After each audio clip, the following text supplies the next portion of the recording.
नमस्कार मंडळी, आज आपण एक नवीन रेसिपी ट्राय करूया. मालवणी चिकन कोकणात जे जसं बनवतात ते ट्राय करणार आहे. चला आपण रेसिपीला सुरुवात करतो. पूर्ण डिटेलमध्ये व्हिडिओ बघा आणि व्हिडिओ आवडला तर लाईक करा, शेअर करा आणि कमेंट करायला विसरू नका. आणि नवीन कुठल्या टॉपिकवरती व्हिडिओ बनवायचा आहे ते कमेंटमध्ये तुम्ही सांगू शकता. मित्रांनो बघू शकता चिकनला काय ते बोलतात त्याला आला लसूण पेस्ट मॅरिनेशन केलं आहे. ते 15-20 मिनटं ठेवायचं. आता 15-20 मिनटं झालं आहे. तर आता पुढची प्रोसेस आपण बघू. वरती ठेवला आहे टोप आणि चालू करूया आपण. आता गॅस चालू केलेला आहे, बघू शकता.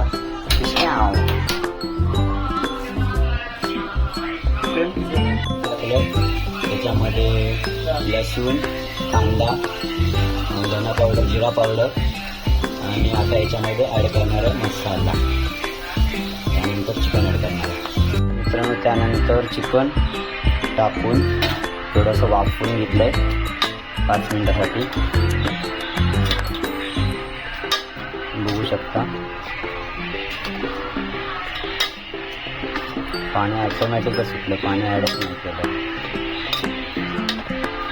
थोडं अजून थोडंसं वाफवून घेतो 2-3-5 मिनिटं.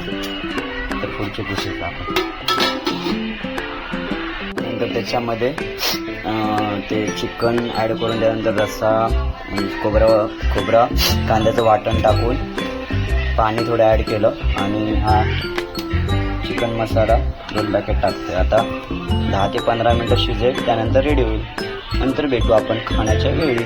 चला बाय. त्यामध्ये चवीनुसार मीठ टाकून घेतलं. आता शिजायला ठेवलं आहे 15 ते 20 मिनटं.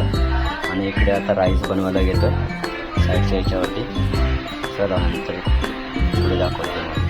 तर फायनली मित्रांनो चिकन रेडी झालं आहे. बघू शकता लालसर एकदम कोकणी स्पायसीमध्ये चिकन रेडी आहे. तिकडे कांदा आणि लिंबू आहे आणि हा राईस आहे. राईस इकडे आहे आणि मस्तपैकी आता खातो आम्ही. तुम्ही बघत राहा आणि तुमका हवा असं तुम्ही व्हिडिओ बघून बनवा. तुमका हवा तेवढा. चला बाय.